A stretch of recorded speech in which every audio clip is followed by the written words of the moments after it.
Good evening, I'm Pia Hontiveros. This is News.PH, but it's not politics as usual. Tonight, we talk about the crash courses for legislators and local government officials. We have with us Managing Director Rodney Hagolino from the Development Academy of the Philippines, Director Urma Manlangit from the Ateneo School of Government, and Representative-elect Gus Tamunding from the 2nd District of Parañaque City. Good evening, everyone. Thank you for being here. Director Hagolino, Director Manlangit, and Congressman-elect Tamunding, or Rodney, Urma, and Gus. That's shorter. Yes. Okay, let's begin with Rodney and Urma. Tell us the rationale for the courses that you offer. Rodney, let's begin with you. Yeah. We offer a customized program for newly elected officials, both at the national level and the local level. Okay, when you say national, that means? That means senators and congresspersons. And then local level, yung mga mayors, that includes the mayor, governors, and the legislative branch also in the local department. What are all these courses? For the local government, it's the executive coaching program for the newly elected officials. We term that program Local Governance and Development Program. Okay, and then for the national, it's for Congress. It's legislative coaching program for new elect, and we name that program Development Legislation and Governance. Okay. Hindi ba ito mahirap? Para bang nagiging crash course talaga siya, no?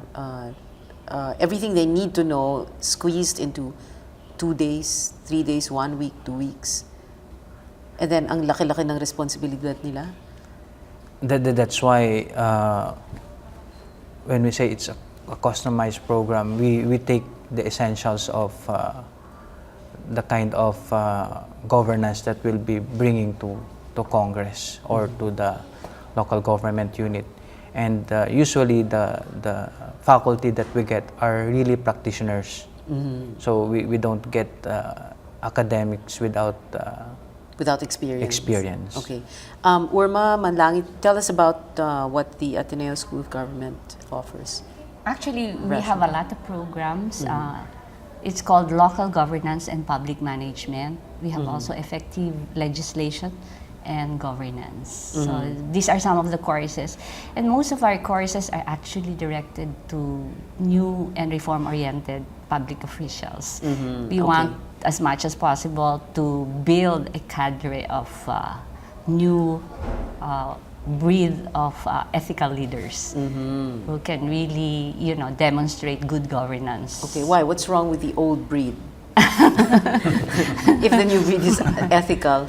Well, we are into the era of good governance, I think. Okay. And we want to populate that. And because we are an institution, a graduate, our program is actually called Graduate Program for...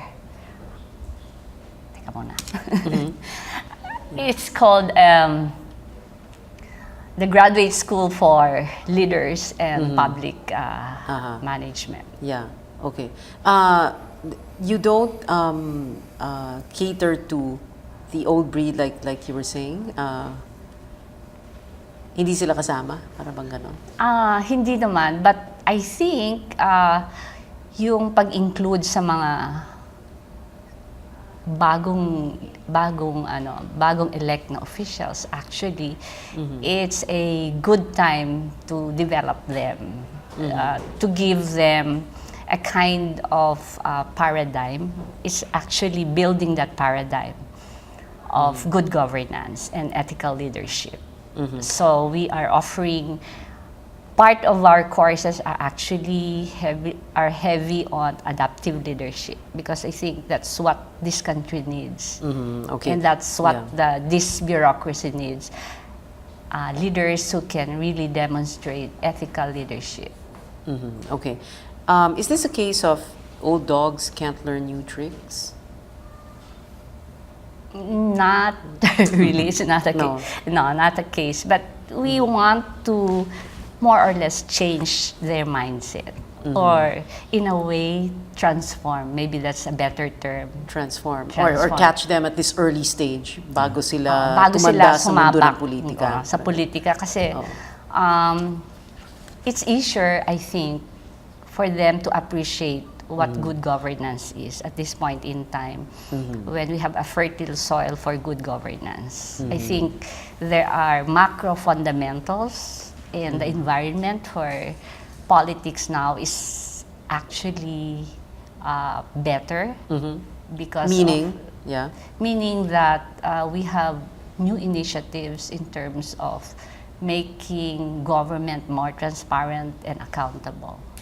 I think that is what we want to develop among the new leaders that we have, especially those who are new in public office. Rodney, you made a course specifically for Leni Robredo, Yeah. correct? The Development Academy of the Philippines, Ateneo School of Government, and Bicol University. Can you tell us about that course? Well, for Leni and her team, no? Yeah. This course was designed specifically for Congresswoman Leni Robredo and the leadership of the three major institutions, Ateneos of Government, the AP, and BU, would like to transcend their specific idiosyncrasies. We Like want to what? gather the best of the best Oo. in terms of providing Leni the best learning opportunity.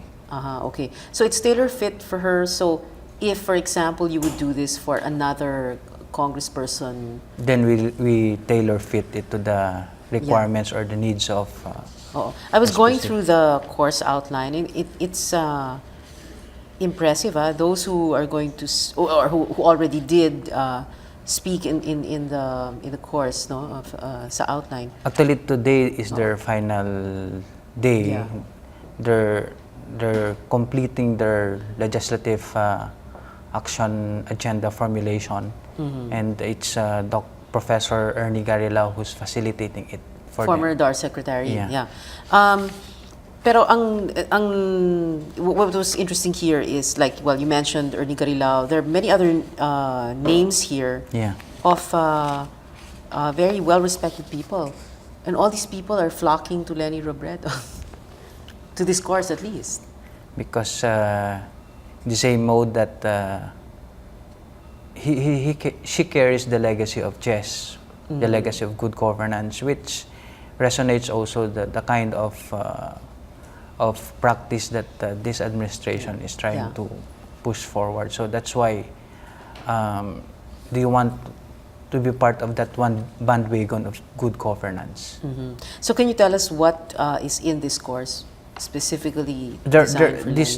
This course actually has 4 specific themes. Of course, the first theme concentrates more on the challenges of development, governance, and leadership.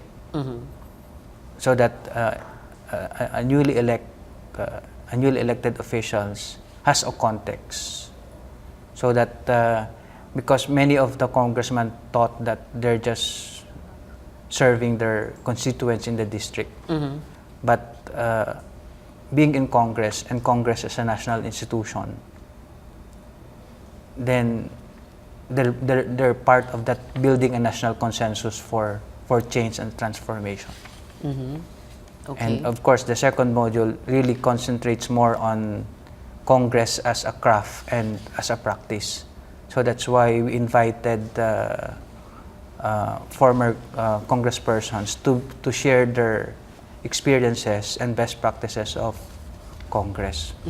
Okay. And then there are special concerns that the congresspersons need to understand. And finally, we cap that one with the formulation of their legislative agenda. We term that one making a difference. And this is something that she will actually carry out in Congress. Of course. So that's why in the formulation of her legislative agenda right now, there's a timeline, there's a milestone. There, for example, what will you do in your first 100 days in office? Your first 1 year, 2 years, and then your 3 years. So there's a specific target. And of course, the rigors of really trying to assess the situation in the ground. And of course, the kind of policy advocacy that he will push at the national level.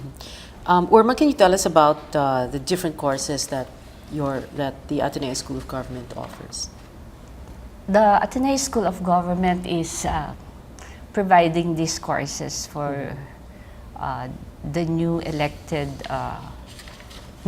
leaders from the subnational to the national government. And it's quite the same with the Development Academy of the Philippines, because we have a consortium. Actually, this is a program that is really in partnership with the Development Academy of the Philippines. So we are contributing a segment to it. And because our advocacy is actually on leadership, that's what we are handling. It's not only being able to manage the legislature. I mean, it's not managing how they prepare bills, because that's something that is done, of course, by the staff. But it's more giving them a wider view so that they can think of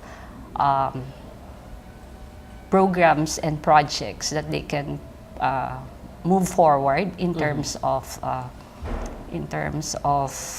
bills and in terms of things that can really help in moving the country forward in terms of development. When is this held and where? We are actually holding it for people from Nueva Vizcaya, the Zamboanga group of new legislators, and the one in Bulacan. So you go to the areas, or they come here, or what? one is that we go to the areas. Actually, it's off-site, and so we give these courses to them. So it's really improving the way they do governance. They will do governance.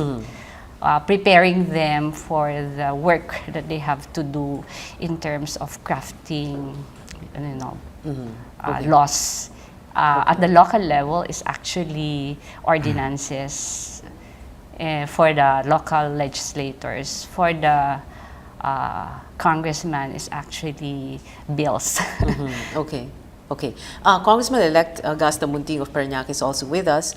Gus, you not really signed up. You're forced to attend a course for freshman congressmen. No? That's beginning July 16. Can you tell us more about that?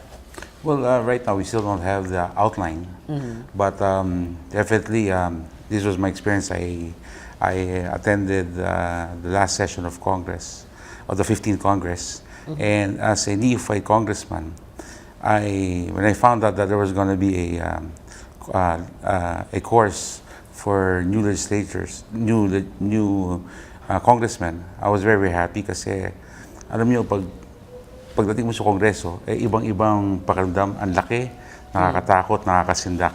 At kung wala ka pang ganitong kurso, talagang sabi ko, talagang medyo kakabahan ka talaga. I'm already the vice mayor of the city of Parañaque. For 2 and of course, terms? it's different for 2 terms. Siyempre, it's different, no? But before that, you had experience as councilor? Yes, and 4 also as a terms? presiding officer, no? Pero medyo level up na to. I want to see how bills are passed, and you also have the Senate that you have to deal with, so the legislative process has to be studied well. And definitely, mag-i-enroll ako kay Rodney at saka yung staff ko, saka kay Urma at saka yung aking staff para talagang mapaghandaan namin ang bagong responsibilidad na binigay po sa akin ng mga kababayan ko sa Parañaque. So why, I wanted to ask you why run for a higher office, but that should be for another episode. But at least sa'yo, in your case, you have experience already, no? Yes, I do. It's not like other candidates who run for office and have not had any of that experience that you've had. Yes, and 4 you can terms imagine if I felt that way and I already have the experience and I've been in public office for 6 terms, 4 terms as councilor and 2 terms as vice mayor.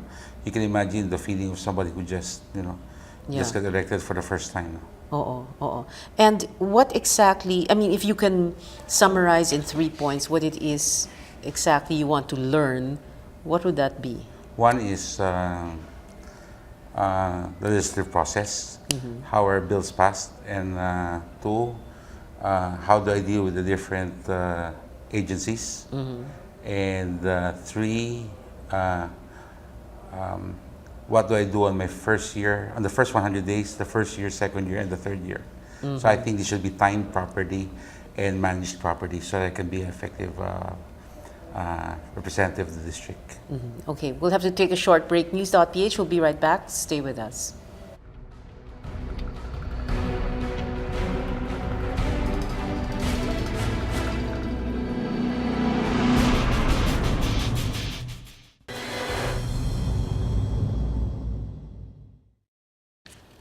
Welcome back. You're still watching News.PH on the Solar News channel. I'm Pia Hontiveros. Our guests tonight, Managing Director Rodney Hagulino from the Development Academy of the Philippines, Director Urban Manlangit from the Ateneo School of Government, and Representative-elect and Augusta Munting from the 2nd District of Parañaque. He's also Vice Mayor right now, incumbent until June 30. June 30. Okay. Kung hindi kayo LGU official or politiko or kandidato, pwede ring mag-enroll? Yeah. Yes? How can people do that? Like, if you were going to promote your schools, right? How can people get to you and inquire as to enrollment, fees, etc.? Actually, we advertise and we have this training calendar that we post and give to our Okay. clients. So when is the next course, halimbawa? When is your next opening? We have one on August 1 to 3 for newly elected governors, mayors, or the local chief executives. And we have for the council, it's June 17 to 19. June or July? July. Sorry. July. July. Okay. 17 to Oh, 19. it's for senators, congressmen? These are for councilors Oo. at the local level. Yeah. For the the national positions, actually, it's a customized course. It's more coaching and mentoring. So it's a dedicated course. So we okay. really customize the course for their needs, what they Alright. want to know, Oo. what are the areas for improvement that they need to know, and how they can really understand better the bureaucracy. So most of our courses actually for the higher positions are actually customized. So is there a through- number people can call or what is the website for this? Because I'm sure it's not just politicians and officials who are interested, no? I mean, Yeah. pwede naman. In the past we have people who are interested to, one, to join government, two, who are actually the officers or the staff of the politicians. So Yeah. they can avail of the courses that we have. We don't actually limit it to newly elected leaders, but there are courses, governance and leadership courses that we have. It's really to develop them better Yes. and to really improve their technical capacity so that they can really adapt to the work that they're going to do, either for the public official or for themselves to understand better the environment of the bureaucracy. Rodney, if somebody wanted to sign up sa course ninyo, what would they do? How can they call? DEP actually doesn't do public offering because DEP doesn't want to compete with Ateneo or UP and not? CPAG. Okay. But we do customized programs to really fit into the requirements or Yeah. needs of. They can call us anytime if they want to have a Okay, so how can they customized call you? What's your number? We What's have the number? a website and then Website address is? www.dap.edu.ph. Okay, Ateneo, School of Government. We'll find that out soon. Okay, but yung fee, can you give us an idea, like how much do these congressmen, do these mayors, governors pay? Or is that a state secret? Yeah, actually, it's a trade secret. It's a trade secret. Okay. It depends. I think we have the same course. It's about 4,000 a day for public course. So it's quite Wow, that's cheap so, ano naman, that's so, Regardless of the number. Oo. Sabi. per day. Okay. Who has signed up? Can you give us names? Yeah, Naku, state secret din.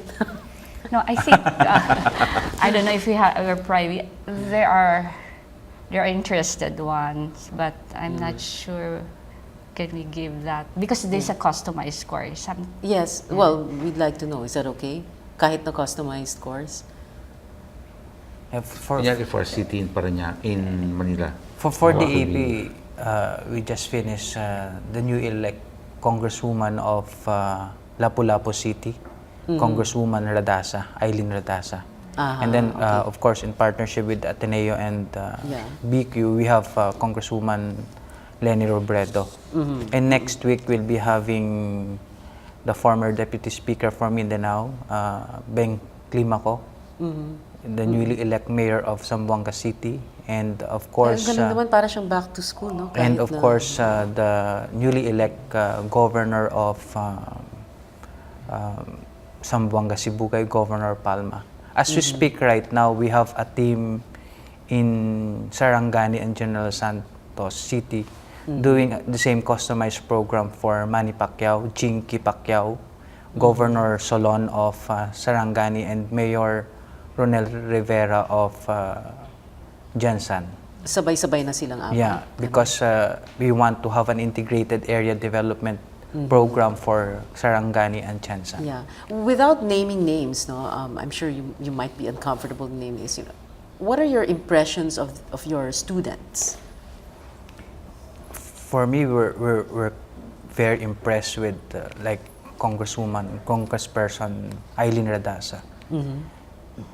Why? Because the module is very compressed and the schedule is very tight. So they start 8:30 and they end up 7:30. But you just can't imagine the kind of enthusiasm and openness and the reception that she's into during the. Oh. Urban, can you tell us about the reception of your students, no, to courses like this? Because you talk about ethical leadership, good governance, transparency. How do all these people react to all these? Well, it's very positive.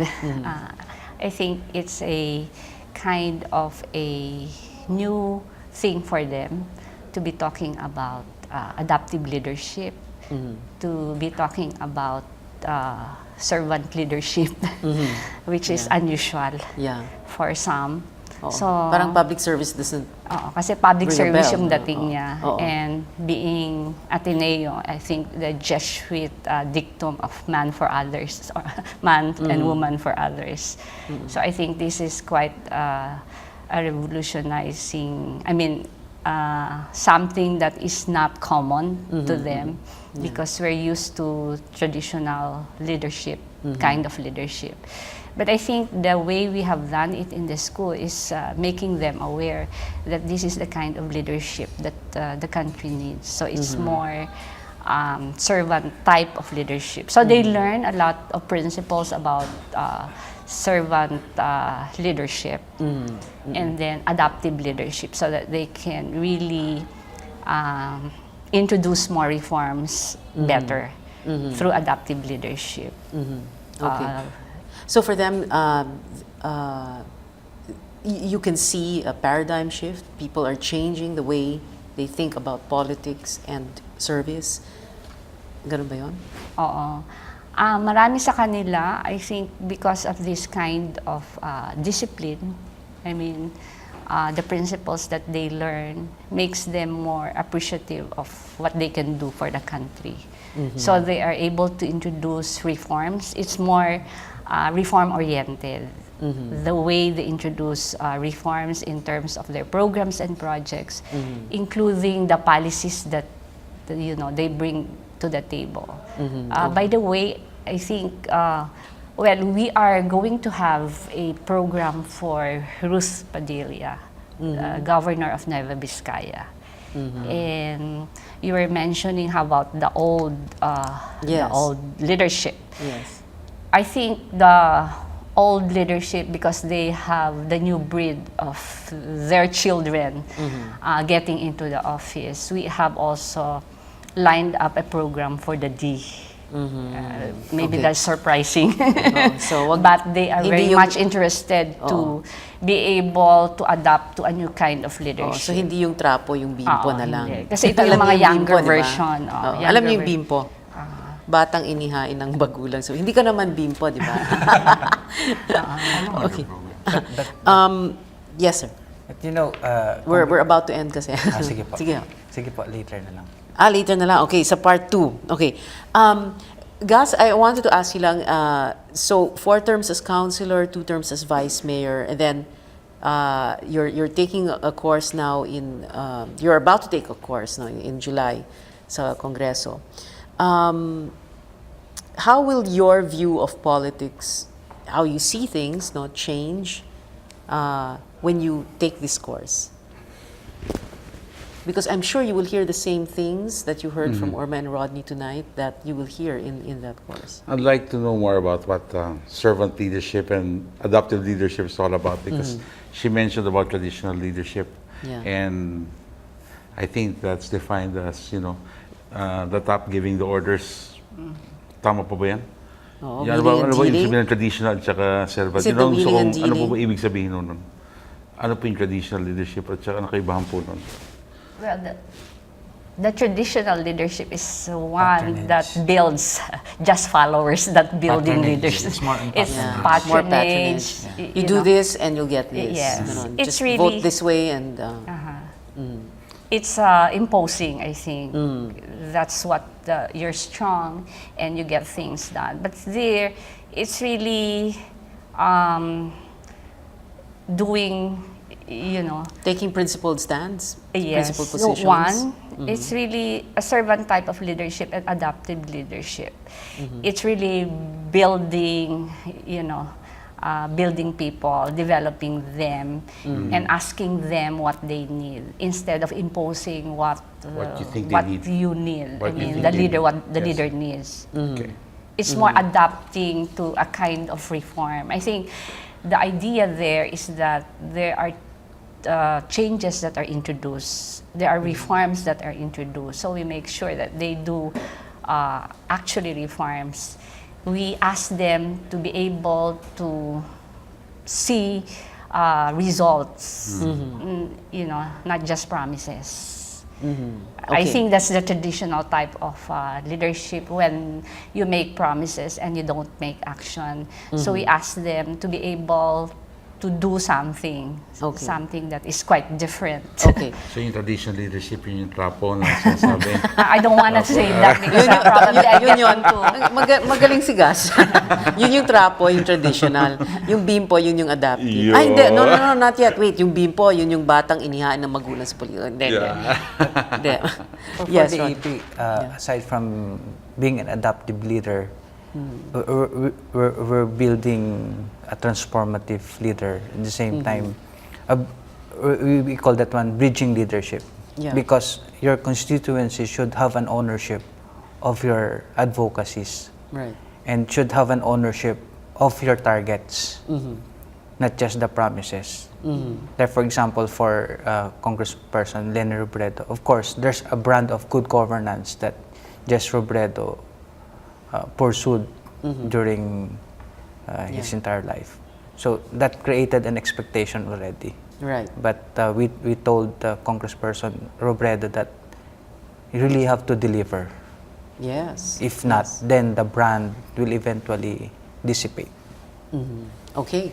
Well, we'll have to say thank you and goodbye to our guests because we've already ran out of time. So thank you very much to Rodney Hagolino, Urma Manlangit, and Gus Damuding. Maraming salamat. Thank you for being here.